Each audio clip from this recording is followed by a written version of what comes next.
ਹਾਂਜੀ, ਸਵਾਗਤ ਹੈ ਤੁਹਾਡੇ ਆਪਣੇ ਚੈਨਲ ਲਿਸਨ ਕੇਅਰਫੁਲੀ ਵਿੱਚ। ਦੋਸਤੋ, ਅੱਜ ਅਸੀਂ ਗੱਲ ਕਰਾਂਗੇ ਇੱਕ ਐਸੇ ਮਹਾਨ ਸ਼ਖਸੀਅਤ ਬਾਰੇ ਜੋ 10 ਸਾਲ ਭਾਰਤ ਦੇ ਪ੍ਰਧਾਨ ਮੰਤਰੀ ਰਹੇ ਹੋ। ਆਪ ਤਾਂ ਨਹੀਂ ਬੋਲਦੇ ਸਨ, ਪਰ ਉਹਨਾਂ ਦੇ ਕੰਮ ਬਾਖੂਬੀ ਬੋਲਦੇ ਸਨ। ਹਾਂਜੀ, ਅਸੀਂ ਗੱਲ ਕਰ ਰਹੇ ਹਾਂ ਭਾਰਤ ਦੇ ਪਹਿਲੇ ਸਿੱਖ ਪ੍ਰਧਾਨ ਮੰਤਰੀ ਡਾਕਟਰ ਮਨਮੋਹਨ ਸਿੰਘ ਬਾਰੇ। ਸੋ ਅੱਜ ਅਸੀਂ ਉਹਨਾਂ ਦੇ ਜੀਵਨ ਬਾਰੇ ਗੱਲ ਕਰਾਂਗੇ ਅਤੇ ਜੀਵਨ ਵਿੱਚ ਕੀਤੇ ਚੰਗੇ ਕੰਮਾਂ ਬਾਰੇ ਵੀ। ਡਾਕਟਰ ਸਾਹਿਬ ਦਾ ਜਨਮ 26 ਸਤੰਬਰ 1932 ਨੂੰ ਪਾਕਿਸਤਾਨ ਦੇ ਲਹਿੰਦੇ ਪੰਜਾਬ ਦੇ ਜ਼ਿਲ੍ਹੇ ਚੁਕਵਾਲ ਵਿੱਚ ਪੈਂਦੇਗਾ ਪਿੰਡ ਵਿੱਚ ਹੋਇਆ। ਡਾਕਟਰ ਸਾਹਿਬ ਦੇ ਪਿਤਾ ਦਾ ਨਾਮ ਗੁਰਮੁਖ ਸਿੰਘ ਤੇ ਮਾਤਾ ਦਾ ਨਾਮ ਅੰਮ੍ਰਿਤ ਕੌਰ ਸੀ। ਇਹ ਖੱਤਰੀ ਘਰਾਣੇ ਨਾਲ ਸੰਬੰਧ ਰੱਖਦੇ ਸਨ। ਕਿਹਾ ਜਾਂਦਾ ਹੈ ਕਿ ਲਹਿੰਦੇ ਪੰਜਾਬ ਵਿੱਚ ਇਨ੍ਹਾਂ ਦਾ ਸੁੱਕੇ ਮੇਵਿਆਂ ਦਾ ਕਾਰੋਬਾਰ ਸੀ। ਛੋਟੀ ਉਮਰੇ ਮਾਤਾ ਜੀ ਇਸ ਜੱਗ ਨੂੰ ਛੱਡ ਕੇ ਚਲੇ ਗਏ, ਜਿਸ ਕਰਕੇ ਇਨ੍ਹਾਂ ਦੀ ਪਰਵਰਿਸ਼ ਇਨ੍ਹਾਂ ਦੀ ਦਾਦੀ ਜੀ ਨੇ ਕੀਤੀ।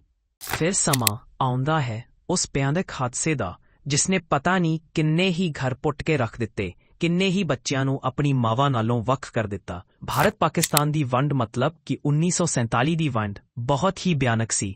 ਜਿਸ ਤਰ੍ਹਾਂ ਲੱਖਾਂ ਸਿੱਖਾਂ ਦੇ ਪਰਿਵਾਰ ਆਪਣੇ ਘਰ ਛੱਡ ਕੇ ਭਾਰਤ ਆ ਗਏ ਸੀ, ਉਸੇ ਤਰ੍ਹਾਂ ਡਾਕਟਰ ਸਾਹਿਬ ਦਾ ਪਰਿਵਾਰ ਵੀ ਆਪਣੇ ਪਿੰਡ ਗਾਹ ਨੂੰ ਛੱਡ ਕੇ ਭਾਰਤ ਵਿੱਚ ਅੰਮ੍ਰਿਤਸਰ ਵਿਖੇ ਆ ਗਏ, ਜਿੱਥੇ ਆ ਕੇ ਇਨ੍ਹਾਂ ਨੇ ਆਪਣੀ ਮੁੱਢਲੀ ਸਿੱਖਿਆ ਪ੍ਰਾਪਤ ਕੀਤੀ। ਡਾਕਟਰ ਮਨਮੋਹਨ ਸਿੰਘ ਪੜ੍ਹਨ ਵਿੱਚ ਸ਼ੁਰੂ ਤੋਂ ਹੀ ਸ਼ਾਨਦਾਰ ਸਨ, ਇਸ ਕਰਕੇ ਇਹ ਮੁੱਢਲੀ ਪ੍ਰੀਖਿਆ ਸਮਾਪਤ ਕਰਨ ਤੋਂ ਬਾਅਦ ਰੁਕੇ ਨਹੀਂ। ਇਸ ਤੋਂ ਬਾਅਦ ਇਨ੍ਹਾਂ ਨੇ 1952 ਵਿੱਚ ਪੰਜਾਬ ਯੂਨੀਵਰਸਿਟੀ ਤੋਂ ਅਰਥ ਸ਼ਾਸਤਰ ਵਿੱਚ ਬੈਚਲਰ ਦੀ ਡਿਗਰੀ ਪ੍ਰਾਪਤ ਕੀਤੀ ਅਤੇ ਫਿਰ 1954 ਵਿੱਚ ਇੱਕ ਵਾਰ ਫਿਰ ਤੋਂ ਪੰਜਾਬ ਯੂਨੀਵਰਸਿਟੀ ਤੋਂ ਅਰਥ ਸ਼ਾਸਤਰ ਵਿੱਚ ਮਾਸਟਰ ਦੀ ਡਿਗਰੀ ਪ੍ਰਾਪਤ ਕੀਤੀ। ਅਰਥ ਸ਼ਾਸਤਰ ਵਿੱਚ ਇਨ੍ਹਾਂ ਦਾ ਇੰਨਾ ਡੂੰਘਾ ਰੁਝਾਨ ਸੀ ਕਿ ਇਨ੍ਹਾਂ ਨੇ ਅੱਗੇ ਦੀ ਪੜ੍ਹਾਈ ਵਿਦੇਸ਼ ਵਿੱਚ ਜਾ ਕੇ ਕਰਨ ਬਾਰੇ ਸੋਚਿਆ।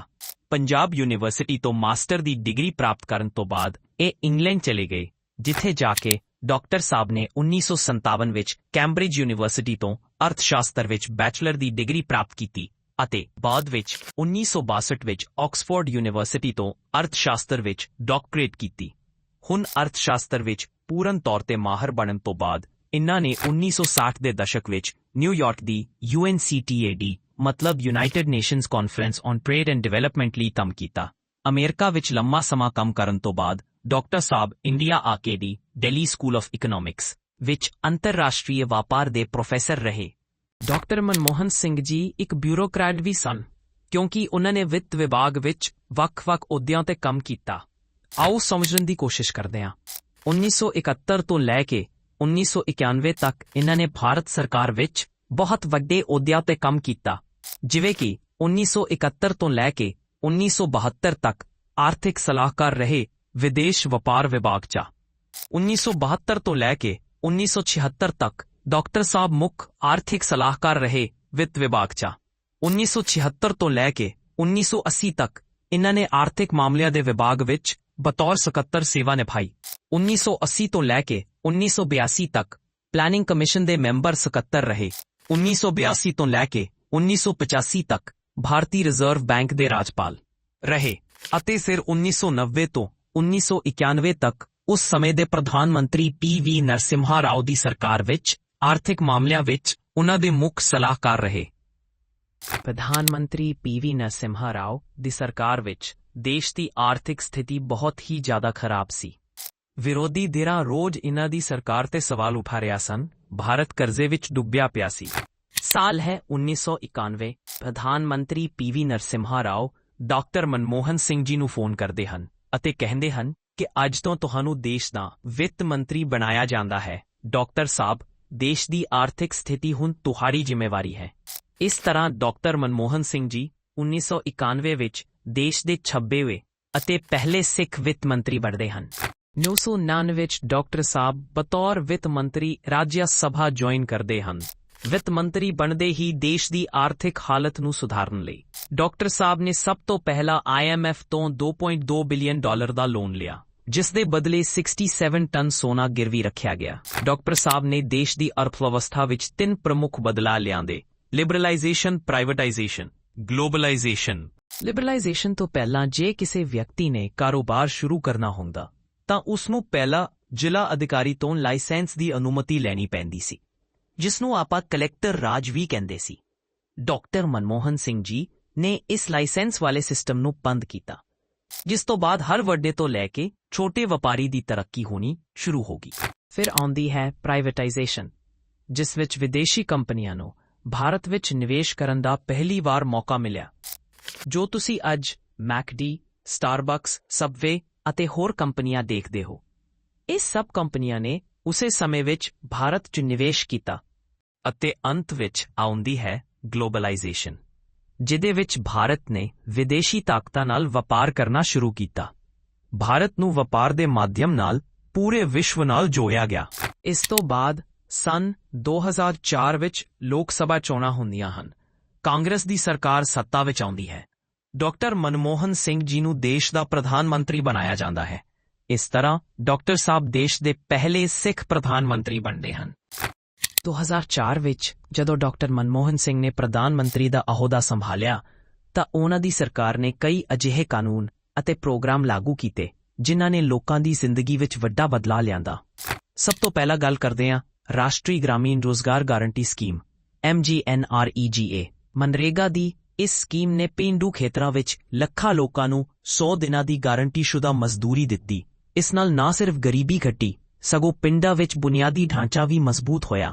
ਇਸ ਤੋਂ ਇਲਾਵਾ ਸੂਚਨਾ ਦਾ ਅਧਿਕਾਰ ਕਾਨੂੰਨ RTI 2005 ਵਿੱਚ ਲਾਗੂ ਹੋਇਆ, ਜਿਸ ਨੇ ਸਰਕਾਰੀ ਕੰਮਕਾਜ ਵਿੱਚ ਪਾਰਦਰਸ਼ਤਾ ਨੂੰ ਵਧਾਇਆ। ਅੱਜ RTI ਦੀ ਵਰਤੋਂ ਨਾਲ ਹਰ ਨਾਗਰਿਕ ਸਰਕਾਰੀ ਸੂਚਨਾਵਾਂ ਤੱਕ ਪਹੁੰਚ ਕਰ ਸਕਦਾ ਹੈ। ਇਸੇ ਤਰ੍ਹਾਂ ਰਾਸ਼ਟਰੀ ਗ੍ਰਾਮੀਣ ਸਿਹਤ ਮਿਸ਼ਨ NRHM ਨੇ ਪੇਂਡੂ ਖੇਤਰਾਂ ਵਿੱਚ ਸਿਹਤ ਸੇਵਾਵਾਂ ਨੂੰ ਸੁਧਾਰਨ ਦਾ ਕੰਮ ਕੀਤਾ। ਇਸ ਨਾਲ ਮਾਵਾਂ ਅਤੇ ਬੱਚਿਆਂ ਦੀ ਸਿਹਤ ਵਿੱਚ ਸੁਧਾਰ ਹੋਇਆ ਅਤੇ ਮੌਤ ਦਰ ਘਟੀ। ਡਾਕਟਰ ਸਿੰਘ ਦੀ ਸਰਕਾਰ ਨੇ ਰਾਸ਼ਟਰੀ ਖੁਰਾਕ ਸੁਰੱਖਿਆ ਕਾਨੂੰਨ ਵੀ ਲਿਆਂਦਾ, ਜਿਸ ਨੇ ਗਰੀਬ ਪਰਿਵਾਰਾਂ ਨੂੰ ਸਸਤੇ ਰਾਸ਼ਨ ਦੀ ਸਹੂਲਤ ਦਿੱਤੀ। ਇਹ ਕਾਨੂੰਨ ਅੱਜ ਵੀ ਲੱਖਾਂ ਲੋਕਾਂ ਦੀ ਜ਼ਿੰਦਗੀ ਸੰਵਾਰ ਰਿਹਾ ਹੈ। ਵਿਲੱਖਣ ਪਛਾਣ ਅਥਾਰਟੀ UIDAI ਦੀ ਸਥਾਪਨਾ ਵੀ ਉਨ੍ਹਾਂ ਦੇ ਕਾਰਜਕਾਲ ਦੀ ਵੱਡੀ ਪ੍ਰਾਪਤੀ ਸੀ, ਜਿਸ ਨੇ ਆਧਾਰ ਕਾਰਡ ਦੀ ਨੀਂਹ ਰੱਖੀ ਅਤੇ ਅੱਜ ਇਹ ਭਾਰਤ ਦੀ ਡਿਜੀਟਲ ਅਰਥਵਿਵਸਥਾ ਦਾ ਅਹਿਮ ਹਿੱਸਾ ਹੈ। ਅੰਤਰਰਾਸ਼ਟਰੀ ਸਮਝੌਤੇ ਡਾਕਟਰ ਮਨਮੋਹਨ ਸਿੰਘ ਨੇ ਵਿਦੇਸ਼ ਨੀਤੀ ਵਿੱਚ ਵੀ ਭਾਰਤ ਦਾ ਮਾਣ ਵਧਾਇਆ। ਸਭ ਤੋਂ ਅਹਿਮ ਸੀ ਭਾਰਤ ਅਮਰੀਕਾ ਪਰਮਾਣੂ ਸਮਝੌਤਾ 2008 ਵਿੱਚ। ਇਸ ਸਮਝੌਤੇ ਨੇ ਭਾਰਤ ਦੀ ਪਰਮਾਣੂ ਤਕਨੀਕ ਨੂੰ ਅੰਤਰਰਾਸ਼ਟਰੀ ਮੰਚ ਤੇ ਮਾਨਤਾ ਦਿੱਤੀ ਅਤੇ ਊਰਜਾ ਸੁਰੱਖਿਆ ਨੂੰ ਮਜ਼ਬੂਤ ਕੀਤਾ। ਇਸ ਸਮਝੌਤੇ ਨੂੰ ਲੈ ਕੇ ਸਿਆਸੀ ਵਿਰੋਧ ਵੀ ਹੋਇਆ, ਪਰ ਡਾਕਟਰ ਸਿੰਘ ਨੇ ਆਪਣੀ ਦ੍ਰਿੜਤਾ ਨਾਲ ਇਸ ਨੂੰ ਸਫਲ ਬਣਾਇਆ। ਚੀਨ ਨਾਲ ਸੰਬੰਧਾਂ ਨੂੰ ਸੁਧਾਰਨ ਲਈ ਵੀ ਉਨ੍ਹਾਂ ਨੇ ਅਹਿਮ ਕਦਮ ਚੁੱਕੇ। 2006 ਵਿੱਚ ਨਾਥੂ ਲਾ ਪਾਸ ਨੂੰ 40 ਸਾਲਾਂ ਬਾਅਦ ਮੁੜ ਖੋਲ੍ਹਿਆ ਗਿਆ, ਜਿਸ ਨੇ ਭਾਰਤ-ਚੀਨ ਵਪਾਰ ਨੂੰ ਹੁਲਾਰਾ ਦਿੱਤਾ। ਅਹੁਦਾ ਛੱਡਣਾ ਅਤੇ ਅੰਤਮ ਸਮਾਂ 2014 ਵਿੱਚ ਜਦੋਂ ਡਾਕਟਰ ਸਿੰਘ ਨੇ ਪ੍ਰਧਾਨ ਮੰਤਰੀ ਦਾ ਅਹੁਦਾ ਛੱਡਿਆ ਤਾਂ ਉਹਨਾਂ ਨੇ ਆਪਣੀ ਸਾਦਗੀ ਅਤੇ ਨਿਮਰਤਾ ਨਾਲ ਸਭ ਦਾ ਦਿਲ ਜਿੱਤਿਆ। ਉਹਨਾਂ ਨੇ ਕਿਹਾ ਸੀ, ਮੈਂ ਪੂਰੀ ਇਮਾਨਦਾਰੀ ਨਾਲ ਦੇਸ਼ ਦੀ ਸੇਵਾ ਕੀਤੀ ਅਤੇ ਮੈਨੂੰ ਵਿਸ਼ਵਾਸ ਹੈ ਕਿ ਇਤਿਹਾਸ ਮੇਰੇ ਨਾਲ ਨਿਆਂ ਕਰੇਗਾ।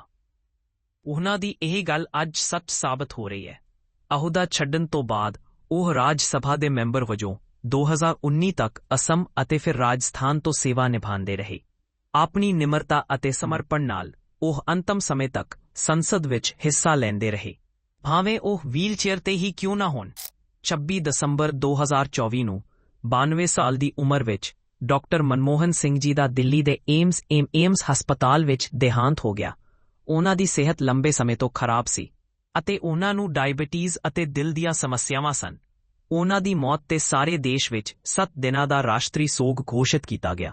28 ਦਸੰਬਰ ਨੂੰ ਦਿੱਲੀ ਦੇ ਨਿਗਮ ਬੋਧ ਘਾਟ ਵਿਖੇ ਉਹਨਾਂ ਦਾ ਰਾਜਕੀ ਸੰਸਕਾਰ ਕੀਤਾ ਗਿਆ। ਡਾਕਟਰ ਮਨਮੋਹਨ ਸਿੰਘ ਜੀ ਦੀ ਜ਼ਿੰਦਗੀ ਸਾਨੂੰ ਸਿਖਾਉਂਦੀ ਹੈ ਕਿ ਸਾਦਗੀ, ਸਮਰਪਣ ਅਤੇ ਸੂਝ-ਬੂਝ ਨਾਲ ਵੱਡੇ ਸੁਪਨੇ ਸਾਕਾਰ ਕੀਤੇ ਜਾ ਸਕਦੇ ਹਨ। ਉਹਨਾਂ ਦੀਆਂ ਨੀਤੀਆਂ ਅਤੇ ਸਮਝੌਤਿਆਂ ਨੇ ਭਾਰਤ ਨੂੰ ਵਿਸ਼ਵ ਮੰਚ ਤੇ ਨਵੀਂ ਪਛਾਣ ਦਿੱਤੀ। ਅੱਜ ਅਸੀਂ ਉਹਨਾਂ ਨੂੰ ਸਤਿਕਾਰ ਨਾਲ ਯਾਦ ਕਰਦੇ ਹਾਂ ਅਤੇ ਪ੍ਰਾਰਥਨਾ ਕਰਦੇ ਹਾਂ ਕਿ ਉਹਨਾਂ ਦੀ ਆਤਮਾ ਨੂੰ ਸ਼ਾਂਤੀ ਮਿਲੇ। ਸਤਿ ਸ੍ਰੀ ਅਕਾਲ ਅਤੇ ਧੰਨਵਾਦ ਸੁਣਨ ਲਈ।